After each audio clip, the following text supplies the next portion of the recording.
Welcome to Left Coast Live. It is Tuesday, November 19th. I am your host, Dieter McBusiness, joined as always by StatPat Stateless Patriot.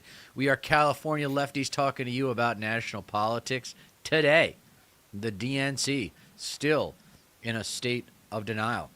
Morning Joe, as a result of a huge rating drop since the election, has gone to Mar-a-Lago and kissed the ring.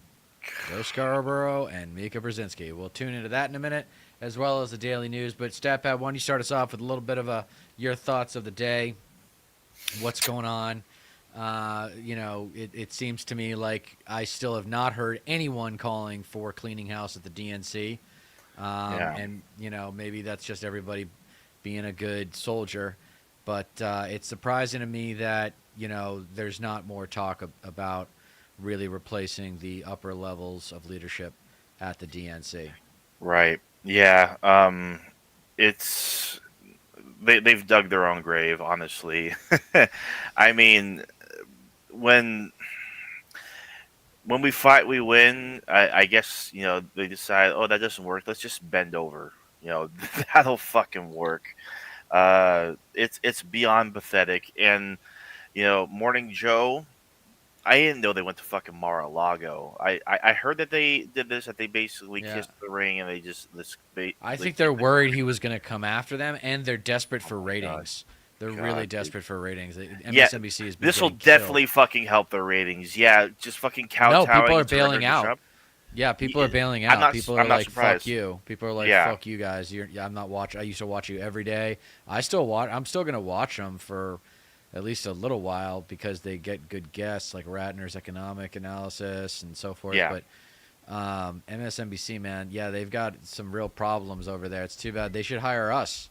We could do a lot better job than the people that they've got in No there so kidding. far. Yeah, instead of a couple Republicans heading that show, like for crying out fucking loud, Yeah, dude. Elise Jordan from the W. Bush Please administration. no. Give me a break, Please dude. fucking They're no. probably going to give God her her own damn. show. They gave that woman who ran Sarah Palin's campaign, Nicole Wallace, they gave her her own show, Deadline White House, 1 to 2 every day, something like that.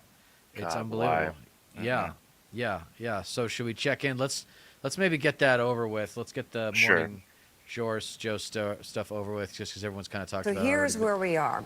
Over the past week, Joe and I have heard from so many people, from political leaders to regular citizens, deeply dismayed by several of President-elect Trump's cabinet selections, and they are scared. Last Thursday, we expressed our own concerns on this broadcast and even said we would appreciate the opportunity to speak with the president-elect himself. On Friday, Why? we were given the opportunity to do just that. Joe and I went to Mar-a-Lago to meet personally with President-elect Trump. It was the first time we have seen him in 7 years. Now, we talked about a lot of issues, including abortion, mass deportation, threats of political retribution against political opponents, and media outlets. We talked about that a Did good you? bit. And it's going to come as no surprise to He looks anybody who super watches stoned. this show, has watched it over the past year or over the past decade, that we didn't see eye to eye on a lot of issues, and we told him so. What we did agree on was to restart communications. My father often spoke with world leaders with whom he and the United States profoundly disagreed. That's a task shared by reporters and commentators alike. We had not spoken to President Trump since March of 2020, other than a personal call Joe made to Trump on the morning after the attempt on his life in Butler, Pennsylvania. In this Okay. meeting, President Trump was cheerful, he was upbeat, he seemed interested in finding common ground with Democrats on some of the most divisive issues.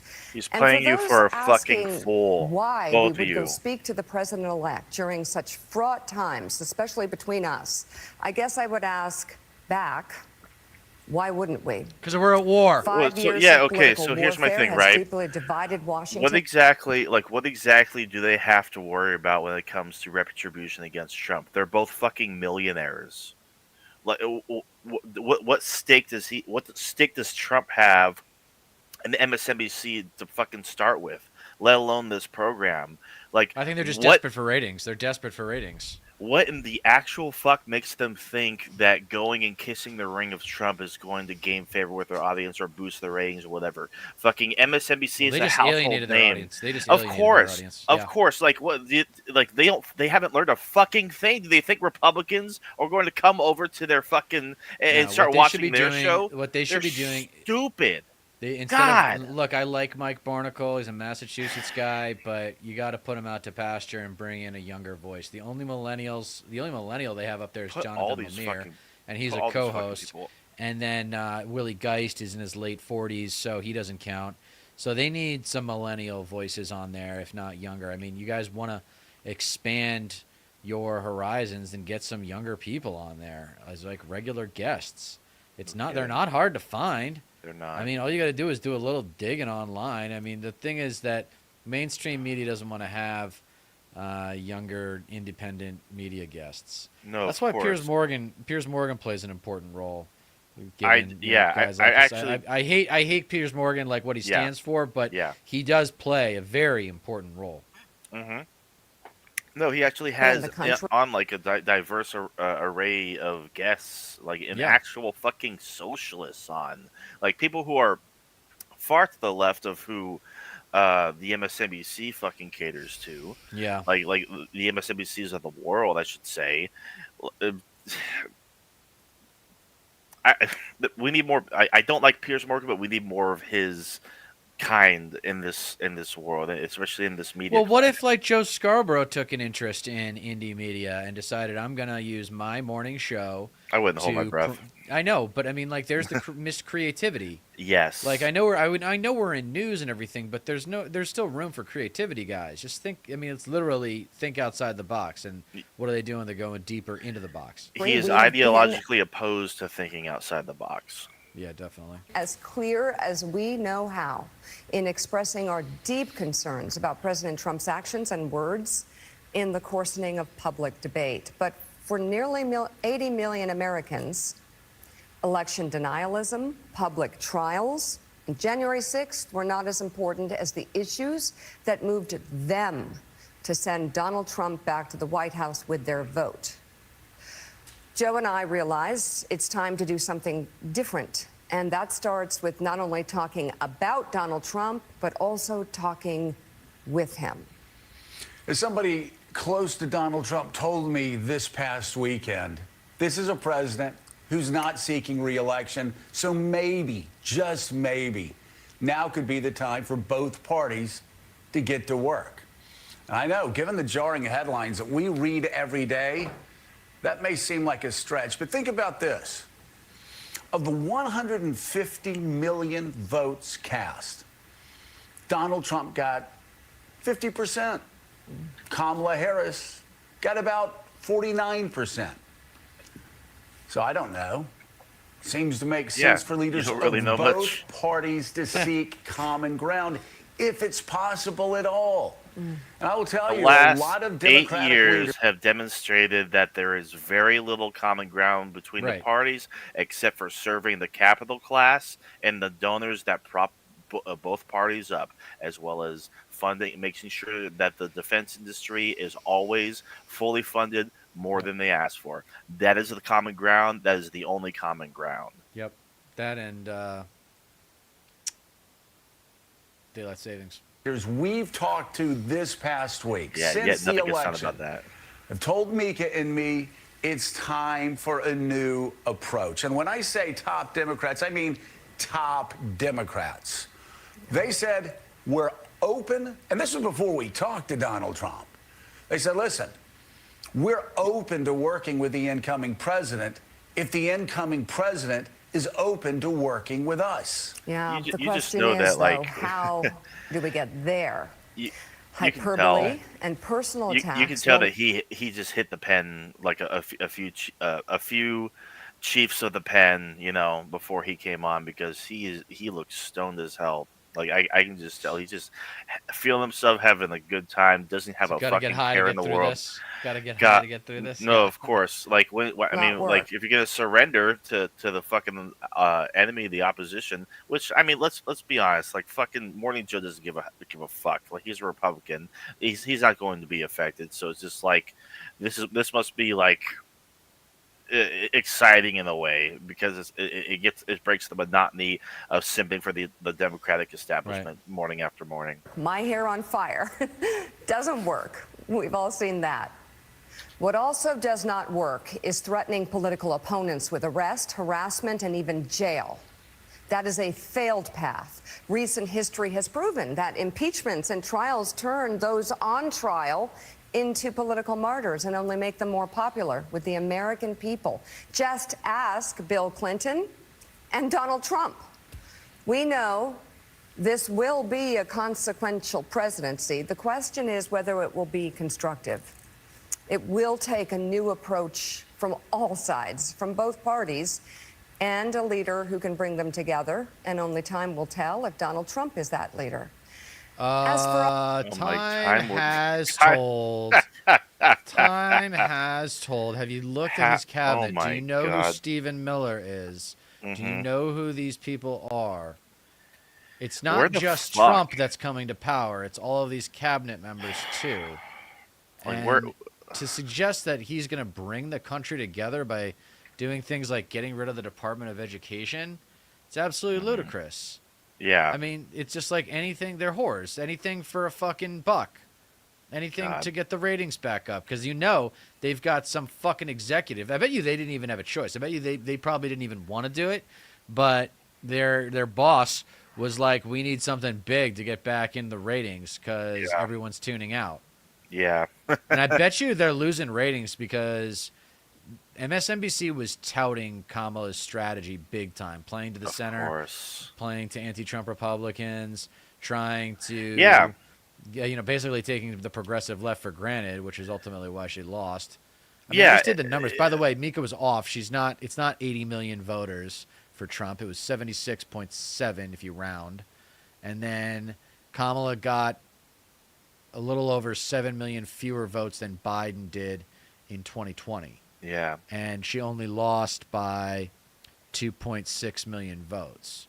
So if she had just gotten half of that gap, then she would have won. But she didn't have a fan base. She didn't, and she laughed at weed, and she wasn't really a friend of the progressives. Mm-hmm. I mean, it's what you get. This is what you get when you don't build from the ground up. Like so many lefties talk about building from the ground up, people who are going to be loyal to you from start to finish. And she never did that. It's like, do you not know the culture of California? And, obviously she doesn't. Yeah. I would not be surprised at all if this is moves from on high, from the actual network itself, because the network sees that they're losing ratings, and then that translates to, our propaganda is getting to the minds of as many people, so we gotta do something big.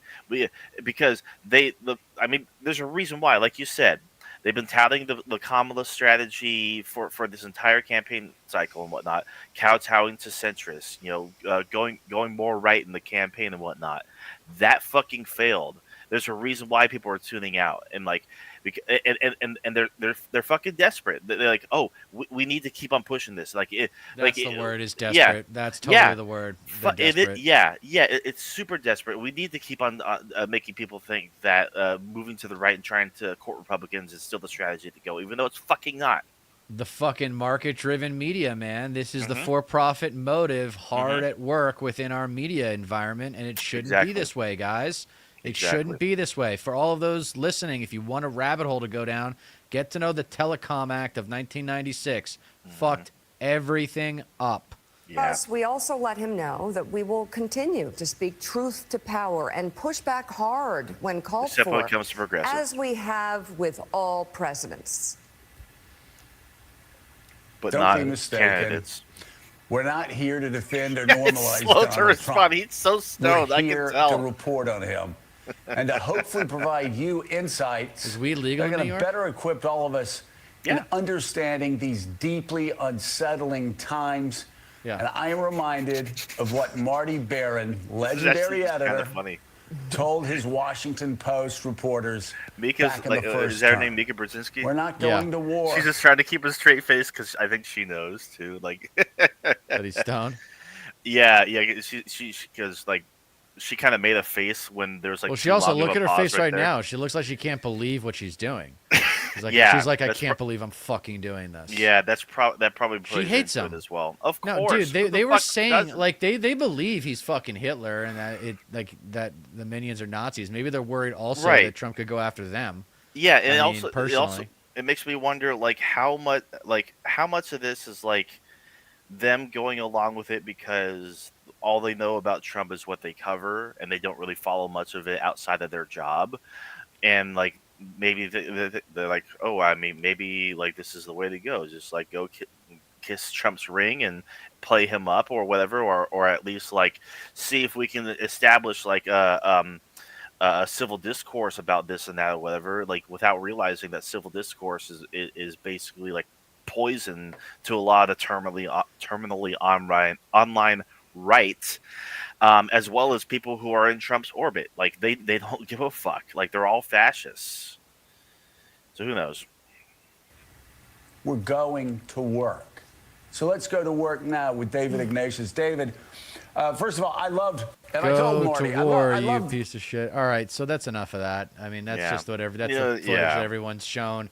It's like I tried to watch this morning, and they're acting like nothing's changed. And I went on Yeah. social media yesterday, and everybody that I saw was just like, "Fuck this show! I'm not watching anymore. I'm getting a new morning routine."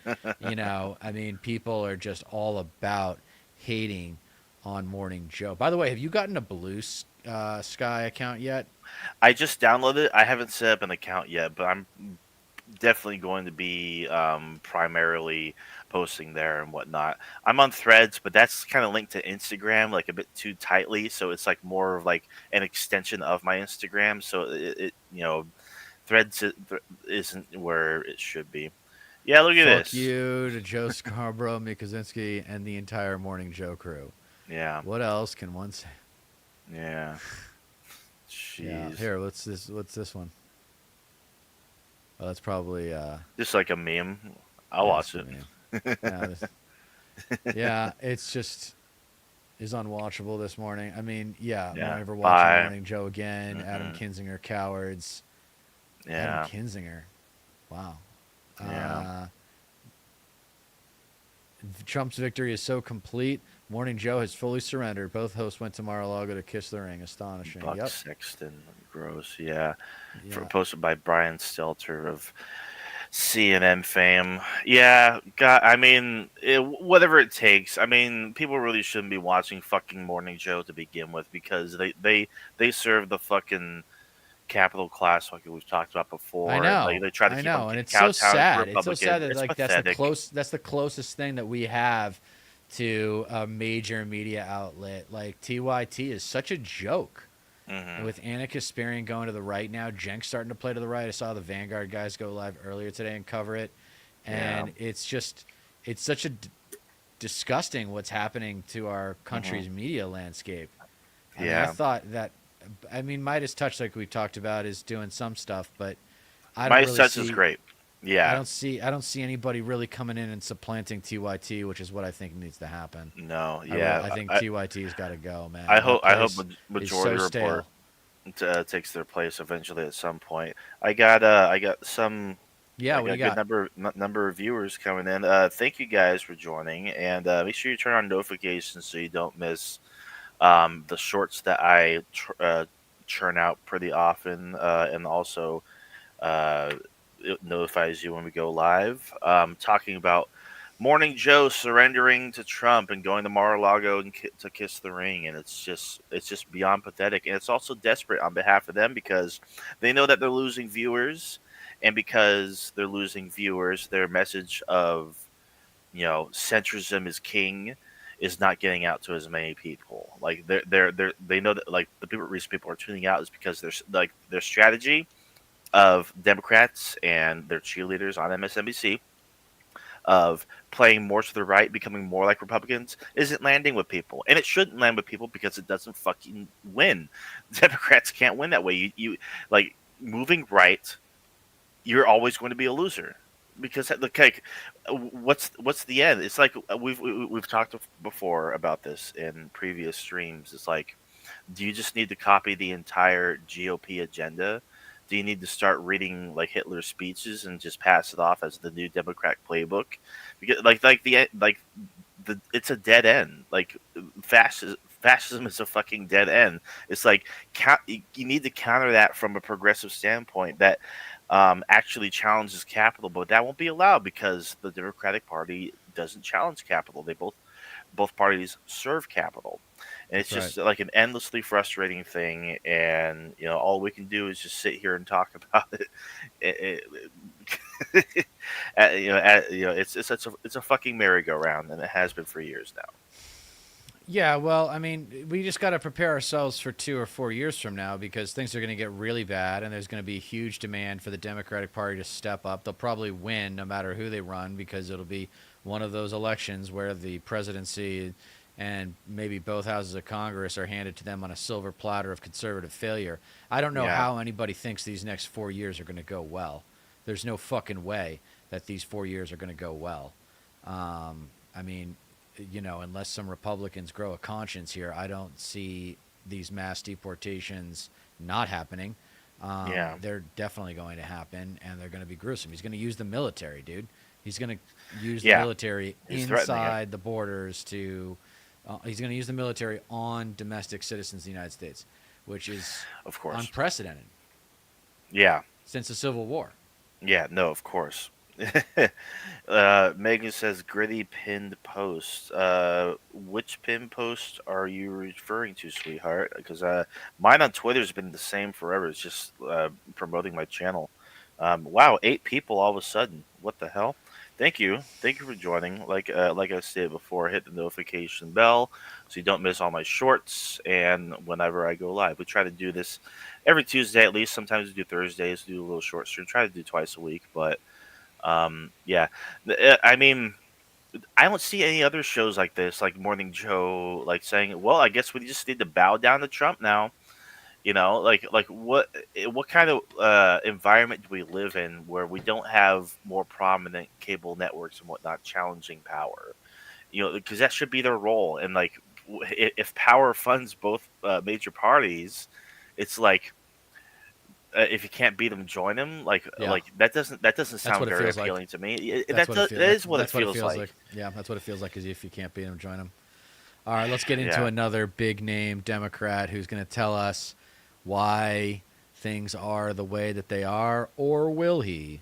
Hakeem Jeffries, master of evasion, as you will be reminded of. This is appearance from over the weekend. Yeah. Hakeem Jeffries. I was watching this at the gym. Guest right now. He also has a new book that was timed to come out here after the election. From the Gritty. ABCs of Democracy. Thanks for joining me tonight. Good evening, Ari. Great to be with you. Power does fund cable. Great to have you. First, why do you think your party lost last week? Well, listen, I think we're going to engage in a period of candid and comprehensive and clear-eyed conversation. Strike one. Democrats. Strike two. And that is required of the moment. People are understandably, across the country, tens of millions of Americans frustrated and concerned and deeply troubled by the results in terms of what happened last Tuesday. That's and such as a a Democratic fucking Party, robot, dude. we're going to have to make sure that we make clear, one, So what's the answer? that we will work with the incoming administration. Answer the question. my God, dude. Why'd you lose? Why did you lose, The Hakeem? American taxpayers, but strongly disagree and push back against the extremism whenever necessary. That will be the foundation. Okay, of how hold we on. move forward. Hold on. We will have an after-action analysis. What? So that Do you think he actually knows the answer why, and it just is refusing to answer, or is Yes. he? Yeah, that's what I'm thinking as well. Yeah, I think Yeah. he knows exactly why, and he just doesn't want to embarrass the party. Yeah, no. These guys are smarter Yeah. than they let on. Like, they No, have of course. consultants and stuff who know the analytics, know that, like, there wasn't good turnout, and there wasn't good turnout because of all the things that we've talked about being wrong with Kamala and Kamala's campaign, and the sexist and racist political context. of national American politics. It's true.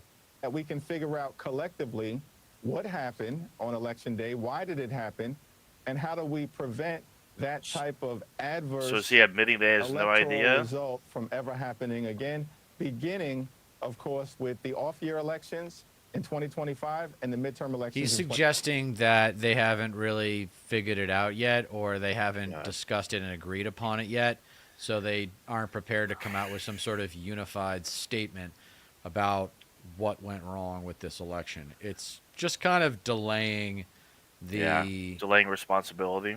responsibility and also putting on ice this idea of cleaning house at the DNC. Of course. That's of what course. that's what I think he's trying to do. Is he's trying to put water on that flame that exists right now on the left to clean house at the DNC. Of 2026. course, which needs to happen. I mean, you don't even I have hear to you be on like that. a progressive to understand that house needs to be cleaned at the DNC or the Democratic Party.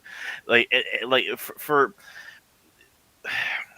it's just a whole host of things. Honestly, you can point to a whole lot of different factors, but ultimately, like everybody who oversaw the Harris campaign and the strategy of Democrats and the messaging of Democrats, the narratives that were spun, the rhetoric that was iterated time and time again, all of them need to go, and they're not ready to do that. They don't want to accept that they're the problem, or that they need to change strategy, or that Right. there are some people that are just toxic almost to the childish. party.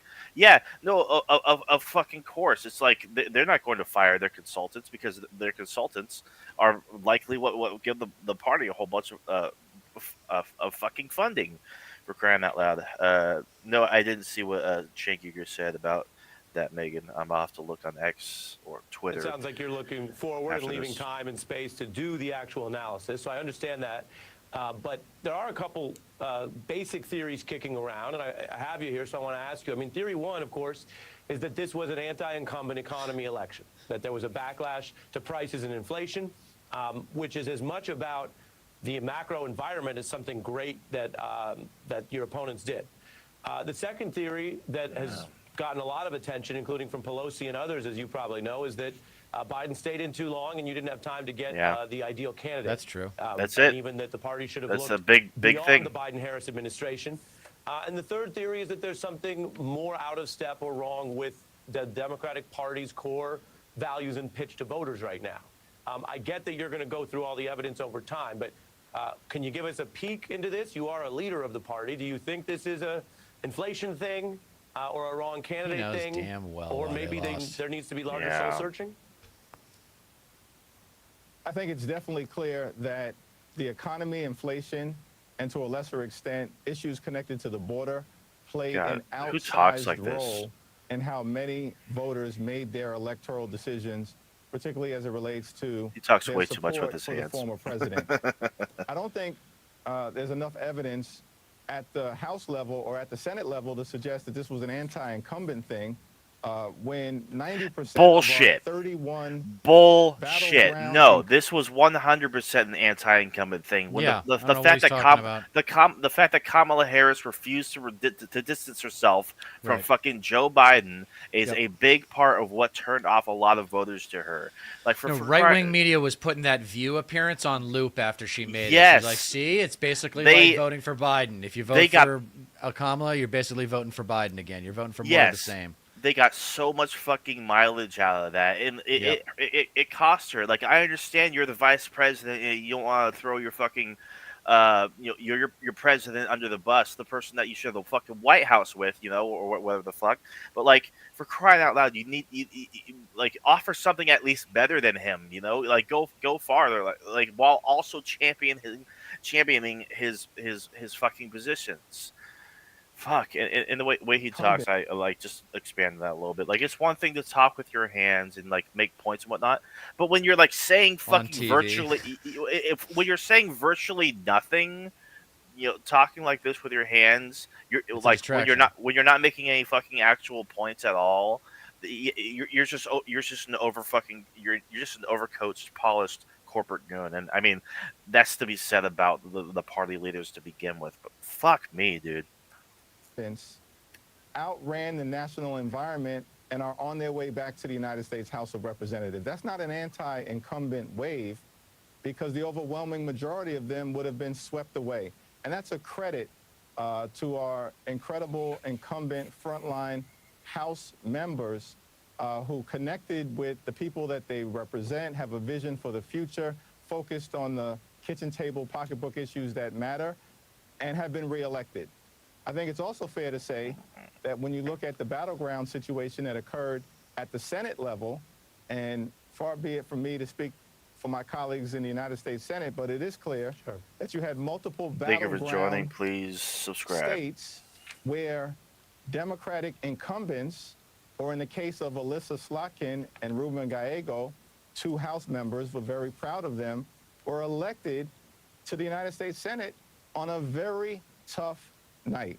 So I think we have to make sure that we are God, what are you clear-eyed saying? and authentic and unadulterated in how we assess what happened, so that we can engineer a comeback on behalf of the American people and protect the things that matter, our American values, protect our institutions, protect our freedoms, and protect, the way of life. Say in protect terms of one the more middle time. class and all those who Yeah, aspire to be part like of it. I don't But think we of when I think also, of Democrats, I don't can't think be authentic.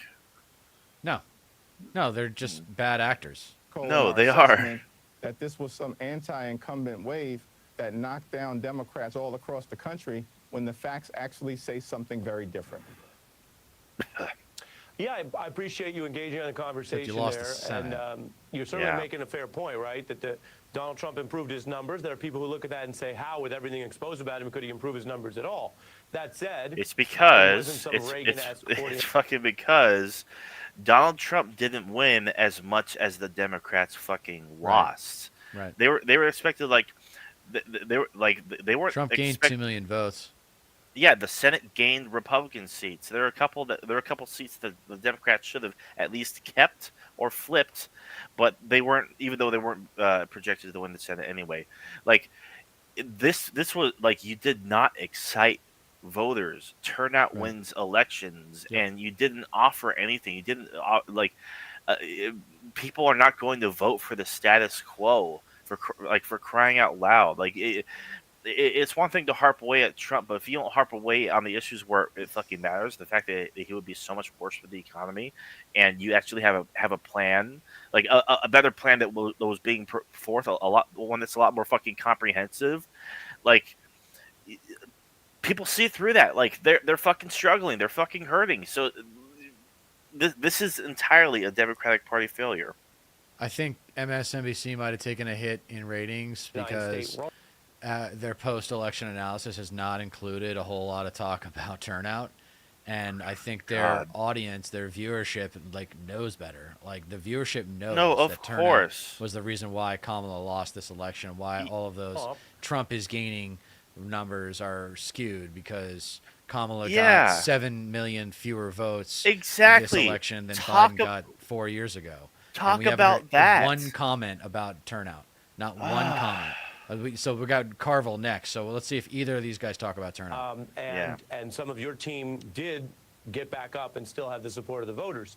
I want to play some of what your caucus, your House Democratic members have said. If the goal is to win elections in the real world, where it matters, then you have to appeal to working class people of color who historically have been the base of the Democratic Party. I think they just felt there needed to be a change like other countries did. So I think it's just a matter of getting back to that core populist, economic, progressive message. I get why people are exhausted and disheartened. It is tough to lose an election. The cost of living, the cost of groceries, people are feeling that pain coming out of COVID, and so we have to do better. Are you backing today the idea that the party needs to be even more working class, populist, prioritize both in substance and in messaging on that, and that the party lost sight of that to some degree? It's clear that housing prices are too high, gas prices have been too high, and groceries have been too high. We have to bring down the high cost of living for everyday Americans. How are you going to do that now that you have no political power? For people who are struggling to live paycheck to paycheck. That's the clear lesson in terms of additional decisive action that we need to work on with the fierce urgency of now, not as Democrats or Republicans, but as Americans. We have to deal with the fact that for far too many people, the great American middle-class dream has either slipped away or is viewed as being out of reach. And we've got to whose fault address is that? decisively. All of my colleagues in different ways have said exactly just that. And we will drill down in that particular area. But I think there's actually unity in that regard.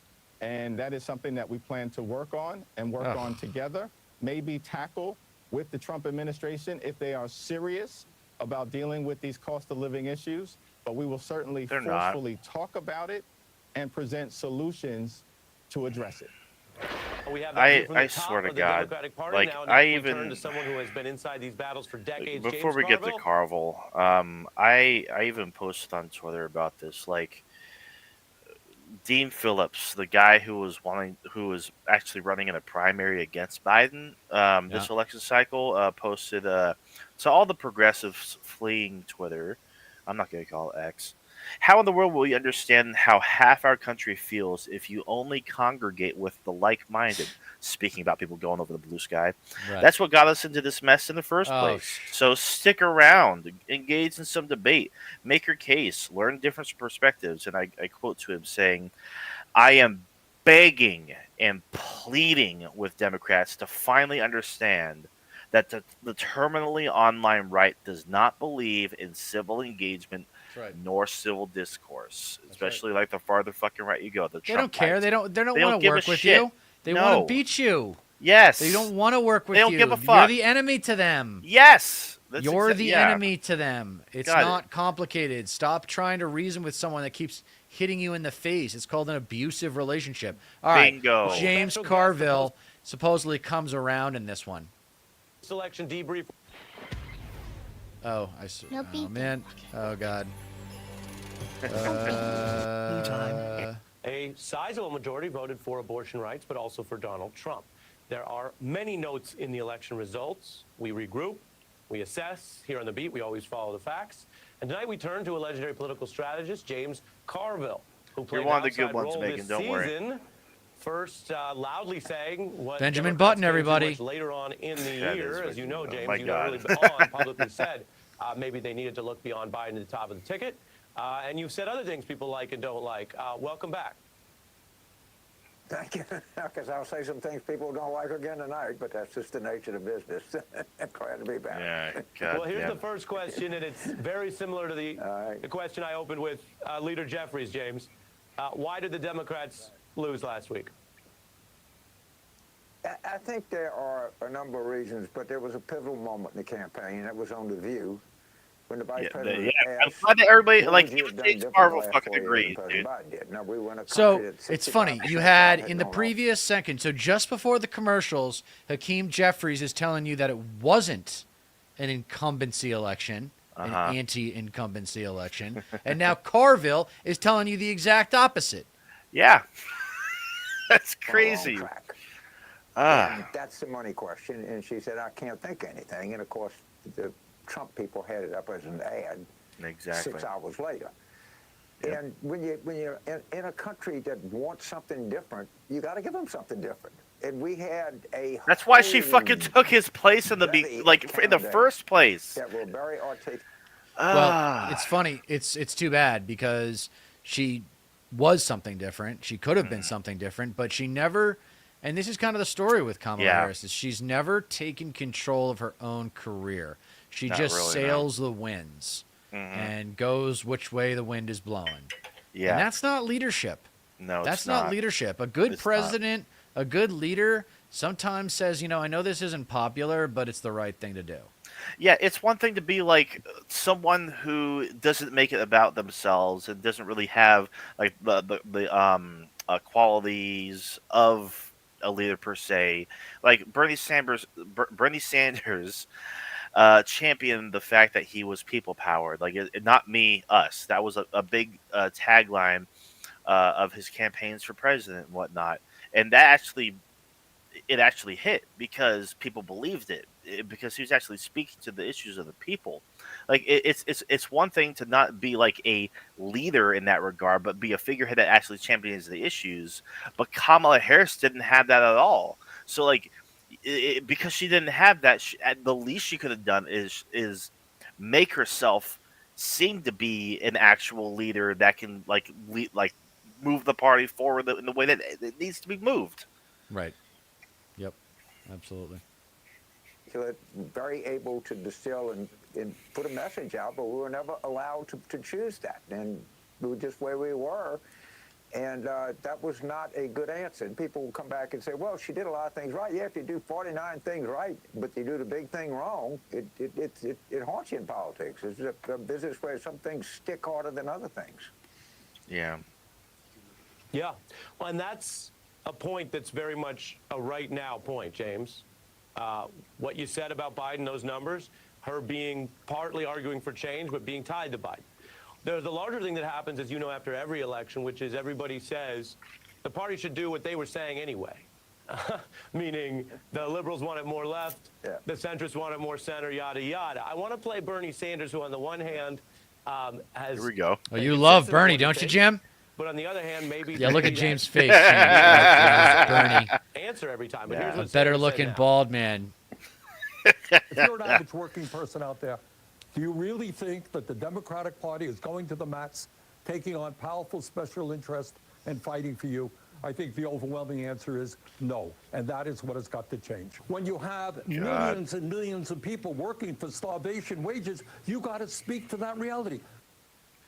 Like I'll never forgive. That's the problem. It wasn't done enough, and you are, James.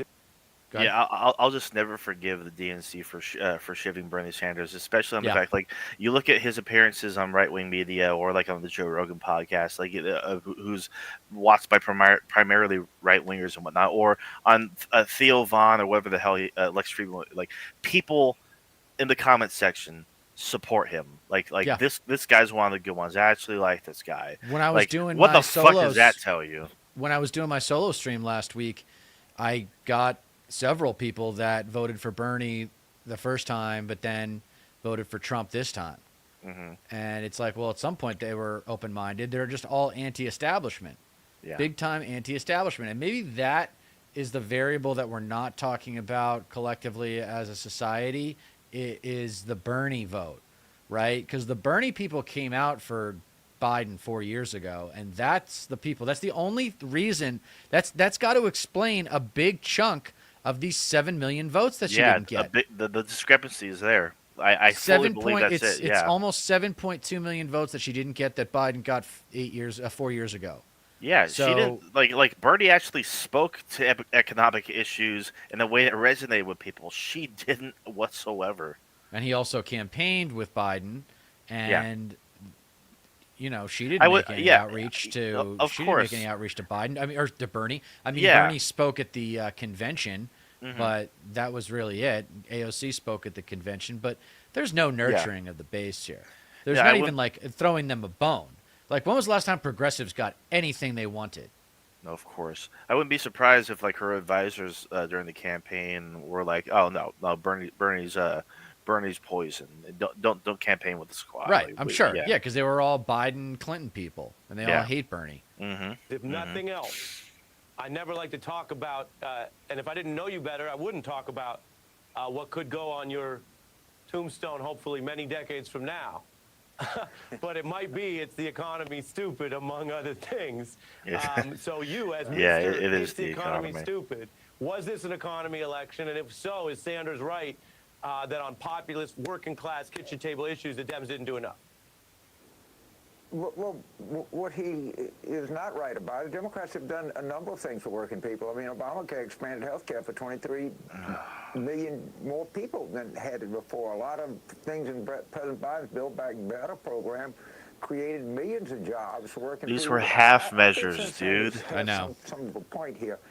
And that is, there were things we could have run on harder that have effect. The minimum wage. It passes everywhere by 70%. I mean, I know that President Biden was for it and Harris was for it, but we didn't put it front and center. That's right. Incomes over $400,000 and taking that money and putting it in a first-time home buyer's mortgage relief fund. I mean, there were things that Senator Sanders did in favor that we could have put more front and center. Now, there are a lot of things that are just We're popular. witnessing history right here. They're popular with every kind of Democrat in the country. They also happen to be popular with independents and even some Republicans. Bingo. Hello. Where's this guy been? The popular thing was not continuing the Biden administration. That was clearly not what people wanted. Oh, wow. People did want more of that, and that's what we gave them. Damn, James, he came around. Right. It only took you a week and a half, but he came around. No, it only took him several decades. Yeah, but... right. Exactly. God, yeah.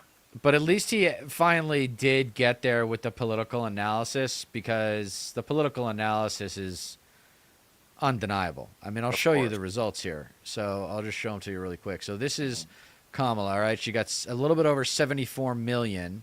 Trump got 76 2/3. All right, so let's just call it 76.7. So she lost basically by 2.6 million votes. A little bit less than 2.6 million votes is what she lost by. Right. This is 2020, and so there's the 7 million vote difference. It's actually more than 7 million, 7.2 million fewer votes that Kamala got to Joe Biden. And then Trump gained. Trump got 2 million more votes, 2.4 million more votes this time, rounding really to 2.5 million more votes this time than he did in 2020.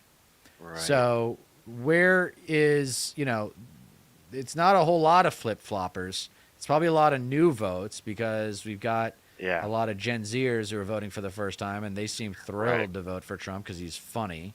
Yeah, I'm letting that sink in. It's funny. I'm just going to talk to you really directly. It's like the biggest thing ever happened. You got rid of a sitting incumbent president after he'd won the primary. This never happened before. And the reason was that everybody from Pelosi on down had absorbed the fact that he was going to lose big. She had to do something big. And then you land on, as you just argued, his literal replacement and a message that was still very much tied to Bidenism. So was that almost all baked in? I mean, how would you have changed that? Only had there been a different candidate? Yeah, but, okay, so he gets out on July 21st. Harris has to keep the campaign headquarters in Wilmington. She keeps Biden's campaign manager. She keeps the entire staff. All right? That's a hard thing to do, because they're not going to. Jen Dillon, no matter, Mally Dillon's not going to attack Biden. Biden is. I wouldn't no more now would attack Clinton. But each thing is different, and we didn't have a choice. So, like I said, we didn't get to kick the tires. We didn't get to look under the hood. We didn't get to look at the. Yeah, it was all done really, really quick. There wasn't much time for it. Stick a price. Well, he took his time getting out too. Exactly. If you recall, it was like 2 or 3 weeks before he finally dropped out. Yeah, he dragged his feet on dropping out. He should have dropped out the day after that debate. Exactly. I mean, that would have made it maybe would have been made a difference, but honestly, he should have dropped out before the primaries even started. Oh, like, yeah. Of course, he should never have run for re-election. There should have been an open primary, but that would have been the bold choice. And since when does the Democratic Party ever make the bold choice? Right. Until it's too late, I guess. Right. Fucking God. Choice. But by July 21st, we probably didn't have much of a choice. And Ari, the thing that I will believe to pass my dying day is this. The talent level in the Democratic Party is utterly breathtaking. I would have given anything if we could have gotten 5 or 6 of these people out on the track, let them run around, let people. What are you talking about, James? And just see. You think they're winners, man? When they look at us, they think we're an urban old party that's attached to some exotic positions, which is not the case of many Democrats out there in the country that are very skilled and would have made a great primary and a lot of fun, and I think would have done the party brand a lot of good. Now we have something very special. All right, James Carville. Wow, like he actually shoulda, woulda, coulda. Yeah, sounded much better than fucking Hakeem Jeffries. That's for goddamn sure. Yeah, I mean, I can't believe they want to make that guy the fucking House Speaker. It's like, why? What the fuck? Why? There's nobody in the House that can do it. Of course, I already know the answer. I'm being facetious. Yeah, God, Yeah, there's so it's many better choices. it's just, but it's a testament to where MSNBC is at, that they think they can just lean on guys like James Carville for their analysis, and nobody's going to give them any shit. It's like, this guy's a dinosaur. Like, do you think people don't understand what Bill Clinton did to this country and how he screwed over, Al Gore with his getting blowjobs in the Oval Office? Like, you could make a very good argument that Americans' empire was brought down by an overweight Jewish intern giving our president blowjobs in the Oval Office. You could make a very good argument that brought us down, because there's no way Gore loses that election if that doesn't happen. Yeah, and a stand on Clinton's we legacy. don't get W. That means we don't get W, and then the world is definitely a better place. Maybe Al Gore would have had the sense of mind to have airport security run by the government, not the airlines, when he took office, which would have prevented 9/11. Of course, yeah. W doesn't get nearly enough shit for 9/11. No, of course. It's weird. It's like he was etched in our memory as like this symbol of America, like the privileged cowboy. It was so weird. Yeah, at least a more like This mainstream. guy's an Andover and Yale grad. It's like at least in more like aristocratic circles and more like mainstream sentiments and whatnot, because like there are definitely like there is a very popular meme out there that's just simply Bush did 9/11 and like that. I mean, that alone says a lot, because it's, I mean, like if you like deconstruct it and just go piece by piece, like kind of he they were warned and nothing was done about it. But yeah, no, regardless, I digress. We could sit here all day about how the 2000 election royally fucked this country over for decades. But because Gore would have brought us back to the left a little bit. Yeah, no, I agree, and actually like gotten us a head start on fucking mitigating climate change. Right. And maybe taking on maybe improved healthcare. Who knows? Yeah. Who knows? He would have been better than W. He wouldn't have gone into Afghanistan. He definitely would not have gone into Iraq. He might have gone into Afghanistan, but he wouldn't have gone into Iraq. No way. Yeah. No way. Of course, yeah. Because 9/11 was the excuse for Iraq. Do you want to do this Nancy Pelosi interview, or is there something else on your mind you want to talk about? That's the only other thing that comes to mind right now. There is something about Cenk Uygur I was just looking at that seems pretty interesting that he's been doing on Twitter. He's been engaging with not only Elon Musk but Donald Trump Jr. as well, which has been really interesting to say the least. But for this Pelosi thing, are there highlights we can look at, or is it just like a full on discussion? Hold on, if you give me a second, I can look at. Okay. Yeah, thanks for mentioning that, by the way, Megan. That's actually like a really neat thing, and I kind of don't like the fact that Cenk Uygur is being dragged for it right now. I'll say that before we get into that.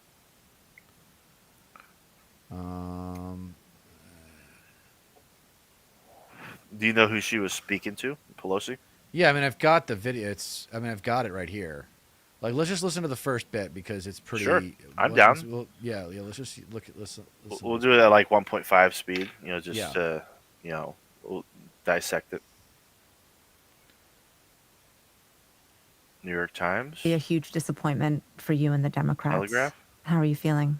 New York Times. On the presidential level, I feel sad for the American people. The policies that have been put forth by the president-to-be are some that are very, shall we say, if his first term is any indication, it's going to favor the very rich at the expense of working families. From a political standpoint, I'm very proud of Kamala Harris. I think she did an excellent job putting forth an agenda for the future, a person that has not only a to-do list, but a substantial to-do list for the American people. And she gave us hope with dignity and grace, and I'm very proud of her candidacy. The people have spoken. Donald Trump has won, and now we will have a peaceful transfer of power in our country. You were at Harris's concession speech on Wednesday afternoon. Have you spoken to her since the election, and what was that conversation like, and what is she feeling at this moment? Yes, I've spoken to her. I've told her how proud we are of her. Thank her for, again, giving us hope with great dignity. Obviously, it takes time to absorb an election. It takes actually a while to understand how certain things have happened, but they did happen. No, and it doesn't. she accepts that, and she's my personal friend as well. Not when you lose 7 million votes. For me, it was emotional to have the conversation in a way that was praiseworthy of her patriotic leadership, but sad for her personally. When you say emotional, what does that mean exactly? Oh, God, more It's feelings. sad. We're talking about the presidency of the United States. We're talking about a person who is a good person, a person who cares about people. That's why she's in the civic arena. And then politically, very astute. You don't get to be the nominee of the party unless you know your politics. But we are on the verge. I don't know about I know that, that looked like a very Nancy. red outcome yesterday, but we are on the verge of perhaps winning the House and making Hakeem Jeffries the Speaker of the House. There are a few votes to be counted in Arizona, Oregon, and California, and we're optimistic that we can win. You might win the House, but you definitely lost the presidency, you lost the Senate, and there is a good chance that the GOP remains in control in the House. There's already been a lot of parsing of what happened, and I know that there's going to be a lot to come. But what is your main takeaway from that terrible night for the Democrats? Well, it was not a good night for the Democrats, but as I say, I don't accept right now, and we won't even know by the time this goes to print what the outcome is of the House races. But understand this, the big assault that was made, this big red map across America, we lost 2 of our incumbents. Maybe 3. We're still waiting to hear from one in Alaska. But that was a big save. I mean, our what we call our frontline candidates, by and large, won in places where the Republicans were raging with their vote for the president and the Senate. The House members did very well. Talk about As I say, it's still a possibility that we can win. But just that it's a possibility tells you that the House ran against the tide. Already, we have started our organizing for the future. We don't organize over what happened. We organize about what comes next. But I do think it's important. That is absolutely ridiculous. What did she just say? We don't worry about. Let's hear it again. The tide. Already, we have started our organizing for the future. Listen to this. We don't agonize over what happened. We organize about what comes next. We don't agonize about what happened. But I do think it's important. We organize towards what happens next. So you don't reflect on a failure so that you can learn from it? You don't reflect on a failure. I mean, the first part, like the Alcoholics, Anonymous approach, is the first step to dealing with your problem is to recognize that you have a problem. No kidding. Holy crap! Like to bring a sports analogy into it. It's like when a team drops out like during the fucking playoffs, they get defeated and whatnot. They're not going to take a look at their tapes and see what went wrong, what could be improved on and shit. They're not going to trade out fucking bad players that aren't. They're not going to drop players that have been failing the team and shit. Like what? Do fucking dynasties just move forward without reflection on their performances and shit? It's like holy mother of God, dude. Oh my God. To discuss a little bit about what you think could have been done differently. And a lot of the discussion has centered around how much President Biden's delay in deciding to leave the race following the debate in June hurt the VP's campaign.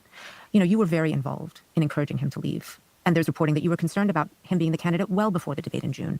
And polls were showing that the American people were very concerned about President Biden's age and his ability to lead into another term.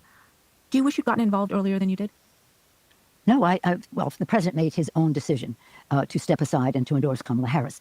He made a patriotic, selfless decision and for which we are all very grateful. I think that was one of the reasons we were able to save so many House seats. I mean, the answer, Nancy, is yes. Patriotic. This is not a complicated question here. This is what I'm talking about, learning from your mistakes. Yeah, you should have gotten involved sooner. You should have told Biden to get the fuck out because you were one of the few people that he would listen to. And if you were a real liberal, not a neoliberal, then you would have encouraged him to have an open primary. And we would have gone through that very exciting process, and people would have paid attention, and we would have gotten someone better. Probably would have gotten Newsom. And Newsom probably would have won. She says that he made a patriotic, selfless decision. It's like he took his sweet time making it. No fucking kidding. It should have done it before the primaries. That debate was on the 26th of June. Of June, yeah, like a month before he actually made the decision and then to drop out. So it was 26 days. Yeah. So yeah, Trump-Biden debate was on the 27th. Mm-hmm. So he went because it was July 4th, 2, 3, 4. He went 3 weeks and 3 days without and now with thinking it over. Yeah. He did 3 weeks and 3 days thinking it over. And even fucking during that goddamn time, he kept on saying, like, he kept on denying that he was going to drop out. Like, he kept Right. on, he was stubborn that entire time. Yeah, Publicly. I'm going to do the goodest job I possibly can in that interview. So I thank him for that. I had no reason to earlier say anything to the president. I would have wished that they had, in the first 2 years of the president's term, been more out there about what we had accomplished. The rescue package, money in people's pockets, shots in their arms, people back to work, children safely back to school, the Biden child tax credit, all those things. There would have been more presentation of that. I was not asking the president to step aside. What I was asking the president to do is to have the campaign be more clear. Do you think he should have ever run for a second term? Well, that's a whole other conversation. The decisions that people make. I just say this. The president is the president. The candidates for president have their campaigns. But we, as the rest of us, have to mobilize at the grassroots level to own the ground so they win. We have to have a message that has clarity and unity to it and not divisiveness. Okay, so that's where I disagree. I don't feel the same sense of loyalty that most lefties do to the grassroots methodology. I think that with modern day media, you can cover a lot ground a lot quicker with modern day communication tools. And yes, we want to hit the ground running and have grassroots or whatever, but I think that means having really good surrogates. I think that means having people who are working the media for you when you're not working it yourself. And that's one thing that Kamala had never demonstrated an ability to do, was work the media. It always felt like they were working her. Yeah, exactly. It just goes back to leadership skills. She just didn't have it. Yeah. Yep.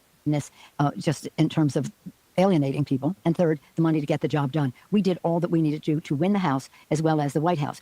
It's up to the candidate for president to make his or her own decision about timing, policy. Do you think the timing hobbled Kamala Harris? Because she had 100 days to get a campaign off the ground, to mobilize people, to get her message across, to get her self-known. I mean, this was an incredibly truncated campaign, and many people think that maybe she was set up to fail just by the timeline alone. Oh, I don't think she was set up to fail. But let me just say this. We're only a couple of days since the election. It could have been 25% longer. There'll be many reviews of timing and the strength of the GOP's. Yeah, you could have had 20% more time. I mean, right there, yeah. The rest of us have to mobilize at the grassroots level to own the ground so they win. We have to have a message that has clarity and unity to it and not divisiveness just in terms of alienating people. And third, the money to get the job done. We did all that we needed to do to win the House as well as the White House.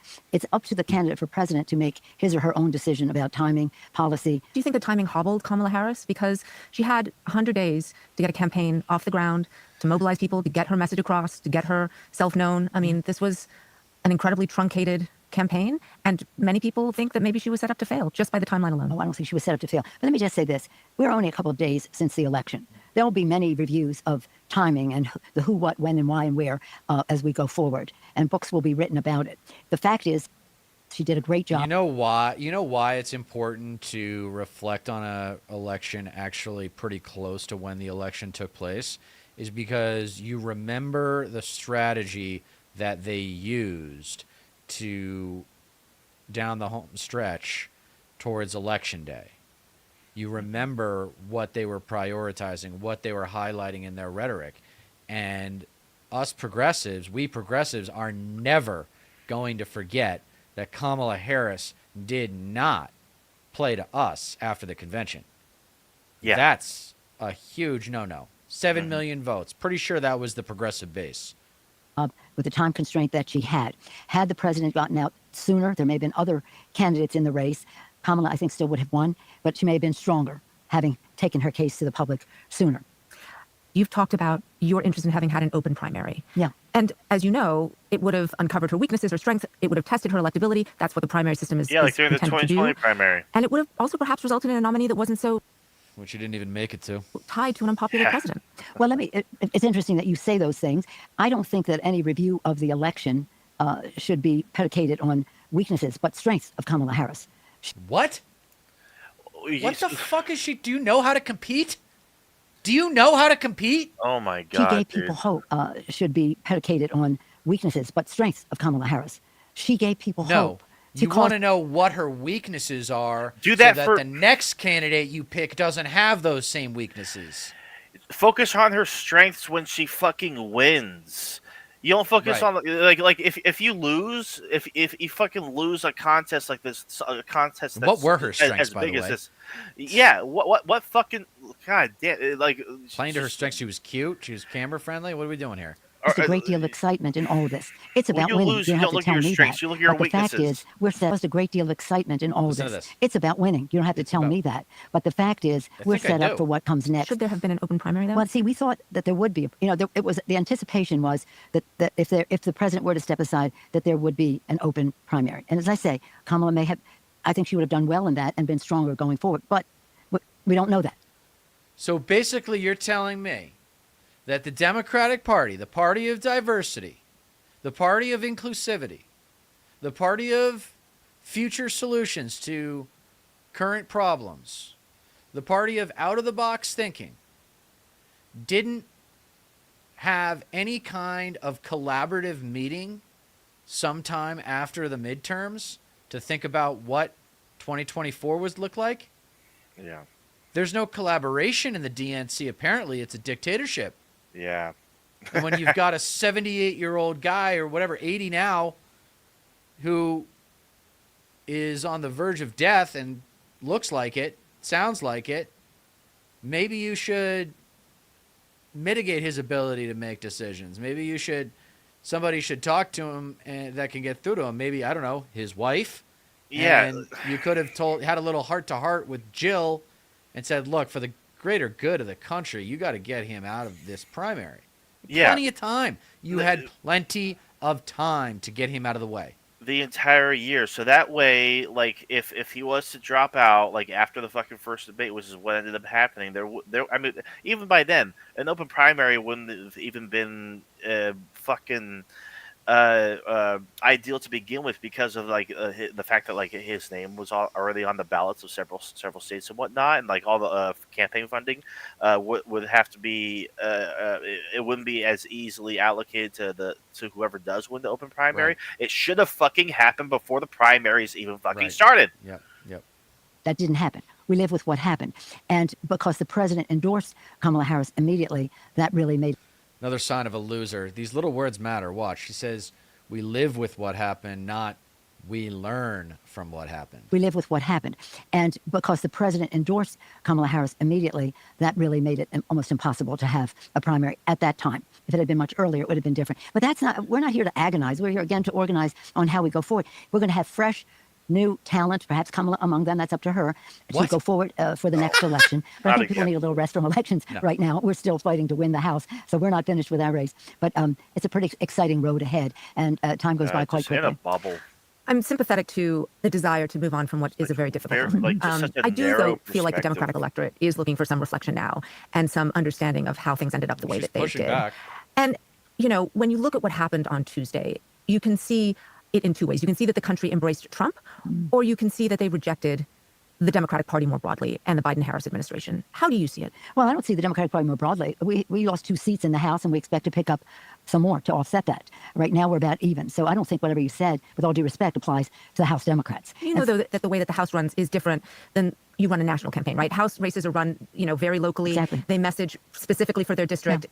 But the brand of the Democratic Party overall seems to have been hurt this election cycle. Losers. Well, I think we lost the presidential election, and in many cases, our Democrats in the House ran ahead of the presidential ticket.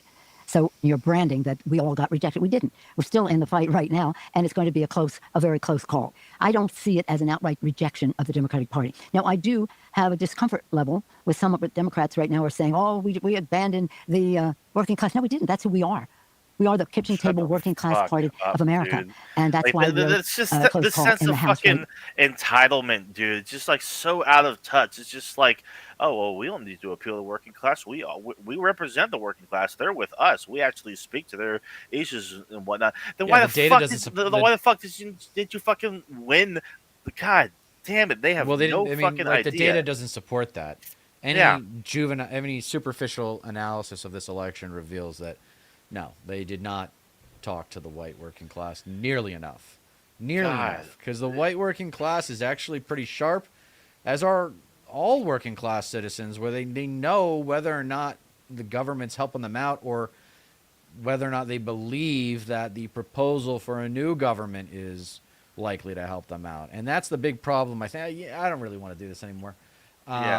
It's like that's that's the big problem though that we keep coming back. I keep coming back to is it's that this language. The American public does not believe that Democrats deliver. That's the branding. Branding is another word for reputation, and it's just applied to corporations and consumer products and whatnot. Yeah. So the brand of the DNC now is losing on the national level. I don't care about the House, Nancy. Like, great, you're going to have a razor-thin margin maybe. And now it's just a disaster at the top of the government. I mean, the executive branch, the Senate, the Supreme Court, it's all fucked. Yeah. And it's all fucked for our lifetime, unless we have a revolution. Yeah, no. And I don't know who the leader of that revolution is going to be, but we need one.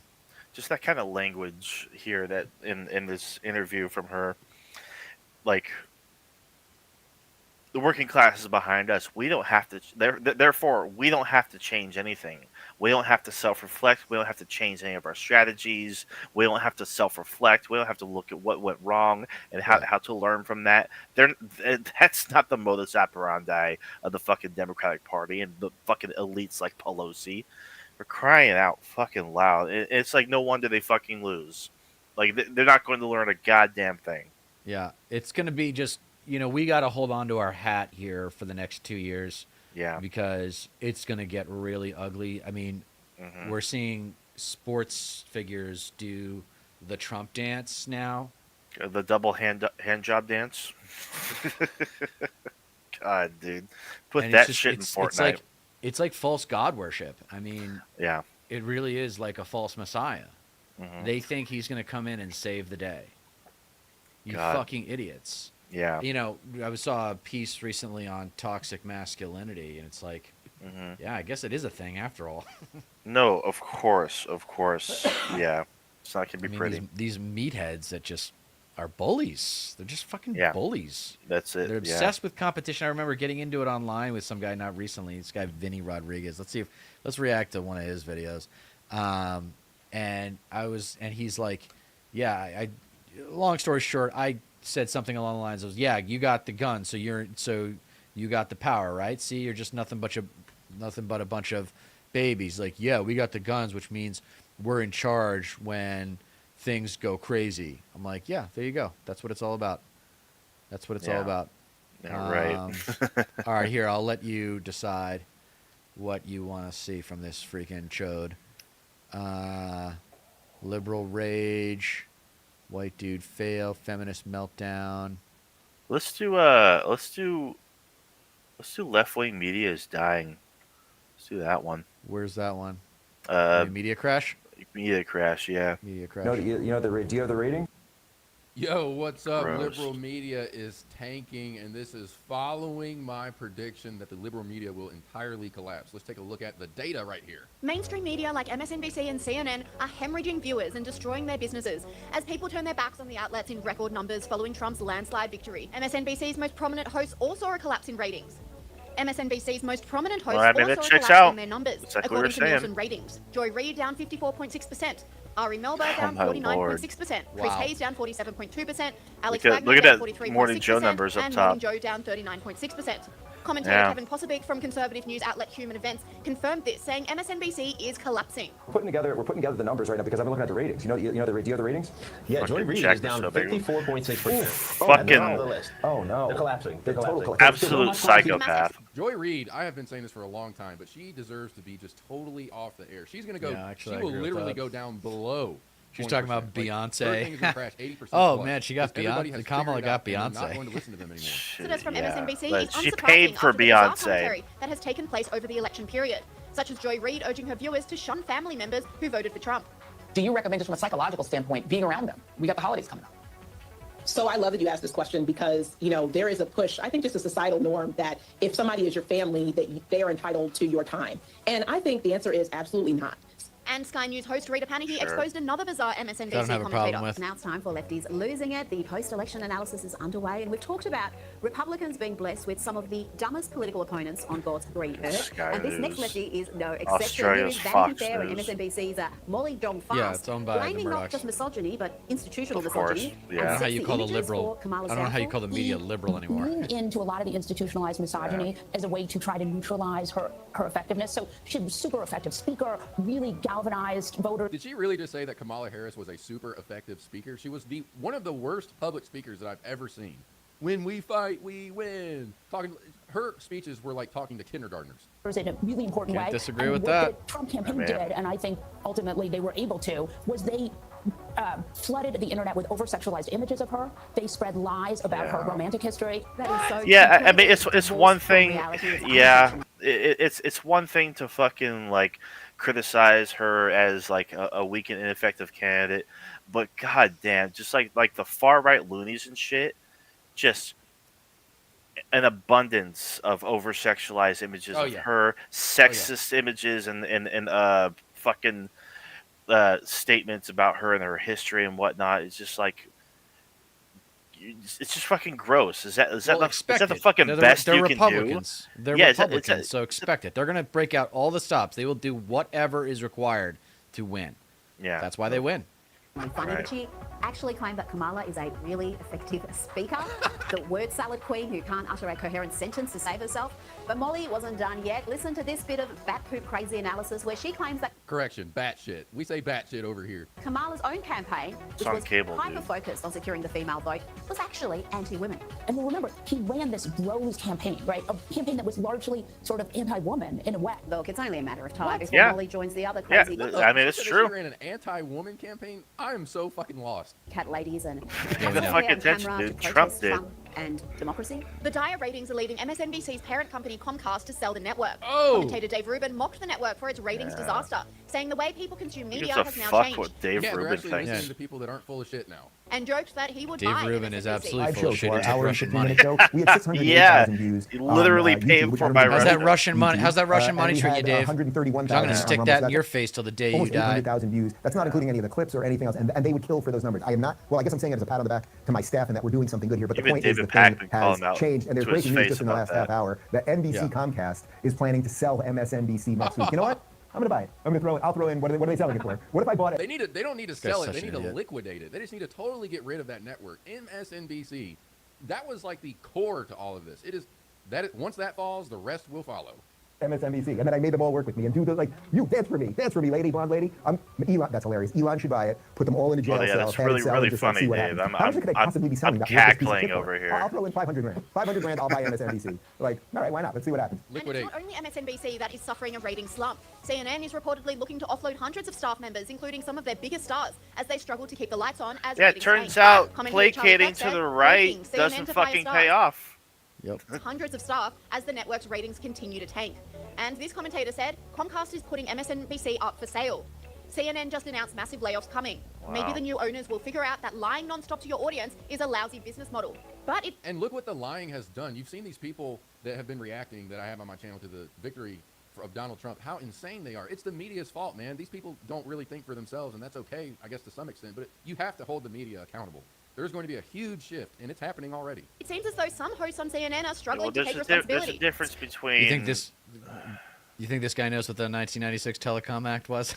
No, not a fucking, not a chance, not a chance. I mean, there's a difference between holding the media accountable and criticizing them for not having a right-wing enough bias to where, like, it appeals to the fucking types of Republican voters that will share over-sexualized memes of Kamala Harris on the internet. Like, give me a break. But I want to recognize that for all the flaws of the mainstream media, and we have a lot of them, it's not just the media's fault that trust has been declining for decades. It's also decades of attacks by politicians. That is the main issue, is that, like, I mean, yeah, it could be that the Washington Post is endorsing candidates. Or So it that's could the be, bitch. That's the bitch right there that tried to help Liz Warren make Bernie Sanders look like a sexist. Really? During live on the debate, yeah. She asked Bernie about it, and then Bernie responded. Oh, and then yeah. She went to Liz Warren, and she said, "Senator, what was your response when Senator Sanders said that to you? As if he just wasn't didn't even say, there. Well, he That claimed didn't he happen. didn't say it. Yeah. He was like, no, I didn't say it, dude. The idea that Bernie Sanders is a sexist is ridiculous. He was trying to get Liz Warren to run for office against Hillary Clinton in 1996 or 2016. Yeah. Yeah. It's like, holy fucking shit, dude. That there are millions of voters who believe lying Pathetic. politicians who tell them lies, knowing that they are. I mean, that could be the problem too. The politicians on the left, they are the media. I mean, they're all interconnected. They're the ones that are all lying or that have been. Australian's Associate Editor Graham Lloyd says the media have been fed a dose of humble pie after Trump's decisive victory. Graham, a really great article in The Australian from your colleague Chris Mitchell today. He writes that the American media became activists against Trump and that left them unable to read the situation well. But this part in particular was great. It said the left liberal US media got Trump and the electorate wrong for 9 years, but last week showed little sign of understanding why. This column was reminded of the sullen faces of the ABC on election night in 2019 when Liberal leader Scott Morrison beat Labor's Bill Shorten. Graham, what is it about, particularly the lefty media? Why do they always misread the play? Because they have to follow a narrative, okay? That's what this whole thing is about. They have to stick to their narrative. It's not them really even misreading it. It's about them holding and captivating their audience based on their narrative. What is the narrative? Which is in conflict with reality. And we saw it happen. Well, it's the What narrative, I love though? this guy. So he just said, what is the narrative? Like- so what is like- the narrative that they, so define it. Yeah. Like, this is the problem with independent media is people aren't educated, so they don't Yeah. understand the fundamentals of human communication. No, and when you're trying to make an argument, when you're trying to make a point, specificity rarely pays off. So if you know the details, this is something Kalinsky's good at, where it's like, oh, what are we going to do? Well, here's the 10 things that I want that I would do if I were in power. Like have them ready to go, have the lists ready to go. Yeah, you know, it's like student loan debt relief, free the nonviolent criminals. You know, no cash bail. You know, like more humane immigration practices. Yeah, like what does this guy think? Like different things. What does this guy think the through line is? Like when you say narrative, you can't just be vague about it. I mean, if you ask any of these just right wingers on them and whatnot, it's like, okay, so what is the narrative? What is the mainstream narrative? media? They don't know. It's like he doesn't know. Like, oh, you know, I mean, Marxism, right? You know, communism, socialism. Right. God, dude. So if you never speak to anybody who doesn't share your view, you are absolutely astonished when you're presented with the fact that most people actually don't agree with you. I think the first Trump presidency showed how disconnected the media was from what was really happening out in mainstream America. Except he lost the popular vote by 2.7 million votes. So it wasn't a mandate or an expression of our country's will at the time. It was actually a rejection of the country's will because of our electoral college. Yes. Do you know what the electoral college is, Mr. Aussie? America. They didn't learn that lesson. They didn't reconnect with America. They just set about demonizing Donald Trump. And I think they've been fed another dose of humble pie. Whether they will bring themselves to acknowledge it this time, only time will tell. That's what happened. That's why the Kamala Harris campaign failed, is because they were basically just remarketing to their own people like 24/7. They were unable to capture the minds of other voters because they were so focused on hating Donald Trump. And that's why they lost. If you haven't seen the other videos on my channel, check them out, especially this playlist. This playlist has been hot lately, and we will see everyone on the next video. What an asshole. Well, it wasn't so much about hating Donald Trump as it was like just repeating what Donald Trump has been saying and campaigning on. Yeah. Like that's it. Like, honestly, like you can hate him for that based on like what they tell you, but like they didn't campaign on hate for him. They campaigned on holding him accountable for his words and like what he would do, like the way, like how he would affect the future of this country and its people. God, I mean, fucking just sheer dishonesty, honestly. I don't think he's wrong about the media and the DNC following a narrative. He just doesn't define it as the anybody but Trump narrative, which is the same mistake that Hillary made. See, we offer insight.